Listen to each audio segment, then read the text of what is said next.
আজকে তো আমি মাছ দেখে ভীষণ খুশি। তো কেন, কিসের জন্য বলো তো, তোমাদেরকে বলছি চলো। তো এদিকে বর মাছ নিয়ে চলে এসেছে, দেখতেই পাচ্ছি। এই দেখো, আমি ভীষণ খুশি আজকে মাছ দেখে। কারণ প্রতিদিন না, সত্যি কথা বলতে কি, রুই কাতল খেয়ে খেয়ে না আর ভালো লাগছে না। তাই সকাল সকাল বরকে বলেছি বাজার যায়, তোমাকে আজকে অন্যরকম মাছ আনতে হবে।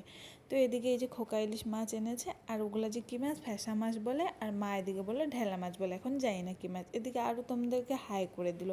ও দেখছে, ক্যামেরা করছে, মা ও ক্যামেরার সামনে আসতে খুব ভালোবাসে। তারপরে এদিকে মাছ ভাজা হয়ে গেল, মাছ ভেজে তুলে নিলাম।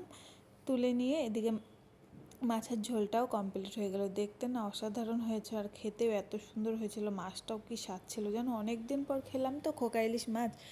প্রতিদিন শুধু ওই বাড়ির থেকে নিয়ে ওই কি একই মাছ আসে, রুই কাতল রুই কাতল। তারপরে এদিকে ও জিদ করছিল কোলে আসবে, তা কোলে নিয়ে ওকে শাক শাক মানে ইসে করে ওকে কোলে নিতে গেছে। এদিকে এসে দেখছি শাকটা একদম পুড়ে গেছে, নিচে লেগে গেছে। পড়ে নিয়ে নিচে লেগে গেছে, পরে ঠিক হয়ে গেছে, নেড়ে নেড়ে ঠিক হয়ে গেছে।